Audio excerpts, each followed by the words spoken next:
Հայաստանի ոչ օլիմպիական մարզաձևերի միության հերթական օնլայնված հանդիպումն է։ Այս անգամ ոչ միայն ֆեդերացիաների նախագահներն են, այլև ֆեդերացիաներում ընդգրկված այն մարզիկները, որոնք մասնակցել են մարտական գործողություններին, սխրանքներ գործել, նաև հաջողություններ արձանագրել սպորտում։ Նրանց մի մասը հայրենիքը պաշտպանելիս վիրավորում է ստացել, հաշմանդամություն ունեն ու կյանքը առողջ շարունակելու բանաձևը գտել են սպորտում։ Հարգելի մարզիկներ, ուզում եմ շնորհակալություն հայտնեմ բոլորիցս հետ, քանի որ ձեր սխրագործությունների շնորհիվ, ձեր ունակությունների շնորհիվ, ձեր տարվա մարզական հաջողությունների շնորհիվ դուք կարողացել եք վառ օրինակ լինեք մեր մատաղ սերունդին։ Եվ ձեր ֆիզիկական պատրաստվածությունը մեծ դերակատարություն են ունեցել պատերազմի ժամանակ ձեր առջև դրված բոլոր հանձնարարականները պատվով կատարելու համար։ Միության պատվավոր անդամ Հովհաննես Ծառուկյանը վստահեցնում է, որ իր ընտանիքի ուշադրության կենտրոնում են հատկապես մարտական ուղի անցած ու վիրավորում ստացած մեր ազգի զավակները։ Զուգահեռ բոլոր նախագծերի նրանց համար ստեղծվում են նաև մարզվելու բոլոր պայմանները։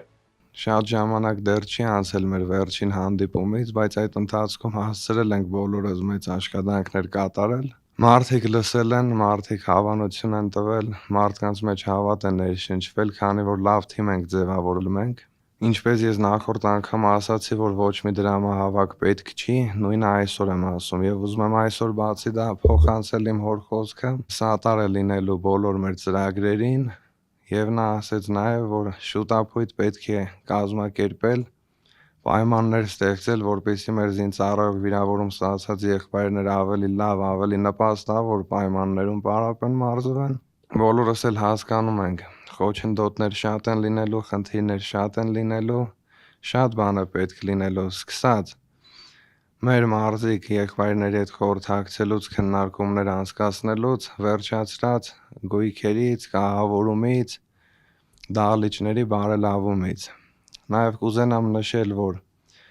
մարզիկ եղբայրները մեր իրենց խիզախ օրինակով մեծ օրինակ են ծառայել մեր մարզիկներին, որպեսզի ավելի խիզախորեն, ավելի արիաբար պարապեն, մարզվեն, որոշել ենք, ուրեմն անելու ենք, մինչև վերջ գնալու ենք։ Շնորհակալություն։ Աշխատանքներն ընթացքի մեջ են, բայց դեռ շատ անելիքներ կան։ Ոչ օլիմպիական մարզաձևերի միությունում ծրագրերն ակտիվ փուլում են։ Հայրենիքի եւ սահմանների անվտանգության համար դուք չեք երկնչել։ Դուք պայքարել եք մինչև վերջ եւ մեր նպատակն է ձեզ, ովքեր որ ցանկություն ունեն սպորտով զբաղվելու, մարզումներով զբաղվելու, ձեզ սատար կանգնել, ձեր համար պայմաններ ստեղծել, ձեր պարապմունքները, մարզումները ավելի լավը դարձնելու համար։ Ես կոչ կանեմ մեր մյուս բոլոր վիրավոր եղբայրներին, ովքեր լսելու են մեզ, ովքեր տեղեկանալու են այս ծրագրի մասին, միանալ այս մեծ թիմին, հաճախել մարզումների եւ զբաղվել սպորտով։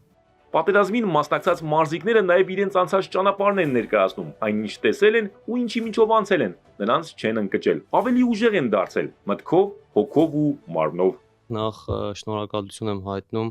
այս հանդիպման համար, որ մեզ եք ներգրավել աշխատանքների մեջ։ Սպորտը ես կարծում եմ ոչ միայն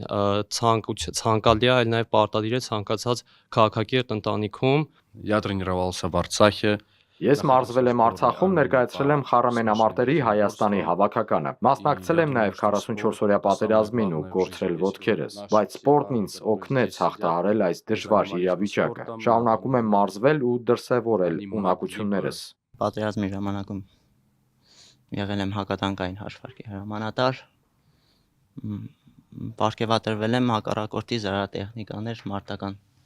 մեքենաներ ոչնչացնելու համար։ Միջև ծառայության անցնելը մոտ 9-ից 10 տարի մարզվել եմ տեքվանդոյով եւ միջև ծառայության մեկնելը բոլորը ասում են, որ շատ կարեւոր է սպորտով զբաղվելը միջև ծառայությունը, այնտեղ շատ է պետք գալիս։ Կռվի ժամանակ մենք դրանում համոզվեցինք եւս մեկ անգամ։ Մեր մարզիկներն առաջիկայում կընդգրկվեն միության տարբեր գործընթացներում, իսկ վերջին օրերին քիքբոքսի եւ կուդոյի մարզիկները 9 մեդալ են նվաճել աշխարհի գավաթի խաղարկություններում։ Արամ Մանուկյան, Սիմիկ Մայլյան, Էպիկենտրոն